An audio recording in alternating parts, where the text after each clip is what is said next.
আসসালামু আলাইকুম। সবাই কেমন আছেন? আল্লাহর রহমতে আমরাও ভালো আছি আলহামদুলিল্লাহ, আপনাদের অশেষ সহমতে। তো এই যে আজকে বেলুন ফুলাচ্ছি আবার নতুন করে। তার কারণটা হচ্ছে আমাদের আয়না বাবুর আজকে মুখে ভাত, মানে আমাদের এই যে এমানের মামাতো বোনের, ঠিক আছে? তো সেটা তো আমার হচ্ছে কাজিনের মেয়ে হচ্ছে না, এটাও যেমন আমার কাছে মেয়ে, ওটাও আমার কাছে তেমন, ঠিক আছে? তো আজকে ওর মুখে ভাত, ডেকোরেশনের দায়িত্ব তো সব আমাকেই দেয়, আপনারা তো জানেন। তার জন্য বেলুন ফুলাচ্ছি। এটা হচ্ছে আমার ভাইয়ের রুম, তার রুমে বসে থেকে বেলুন ফুলাচ্ছি। তার এই যে রুম, হ্যালো, এই অনেকগুলো বেলুন ফোলানো হয়েছে, আরো কিছু ফোলাতে হবে। তো পাশে থাকেন, সঙ্গে থাকেন, দেখতে থাকেন আমরা কিভাবে কি করি। আমাদের মানে কারো বাসায় যখন প্রোগ্রাম হয় তখন আমরা কিন্তু সবাই একসঙ্গে অনেক বেশি এনজয় করি। আজকে আমরা শাড়ি পরবো, সাজুগুজু করবো, আপনাদেরকে সেটারও ভিডিও দেবো। দেখছেন এখন লিপসটা কিন্তু বেলুন ফুলিয়ে ফুলিয়ে নীল হয়ে গেছে। তো কে কে বেলুন ফুলাতে পারেন কমেন্ট বক্সে জানাবেন। এই যে আসিম ফুলাচ্ছে, আমি ফুলে আছি।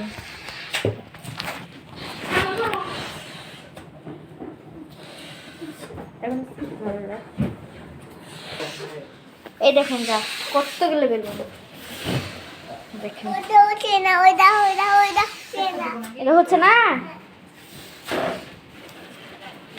ওটা হচ্ছে না, থাক।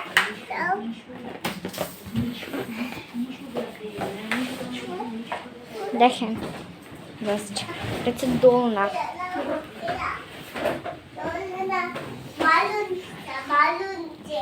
বালুন বালুন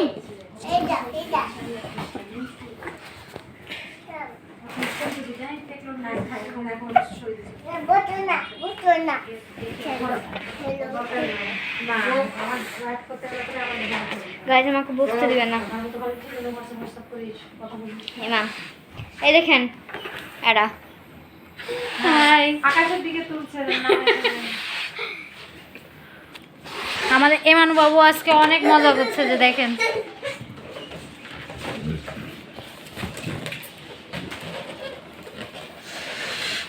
আমি যতগুলো একা বেলুন ফুলাইছি তো তোরা কেমন গাইস, তাহলে দেখছেন কেমন কথা বলছে। ওদের বেলুনগুলো দেখেন কতগুলো দেখেন আমি আর আসিমিনা তো ফুলাচ্ছি, দেখেন কতগুলো হয়েছে। ফুলাইছি আর দুজনেও কিন্তু ফুলাতে পারে না।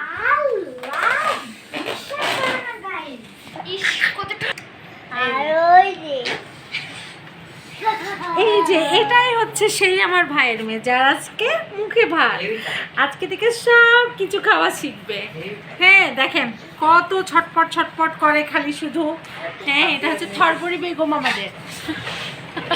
দেখছেন দেখছেন দেখছেন, ওরে বাবালে বাবালে বাবালে, হাসিতেই শেষ, হাসিতেই শেষ হয়ে গেল। হ্যাঁ গুজুন তার আছে আছে।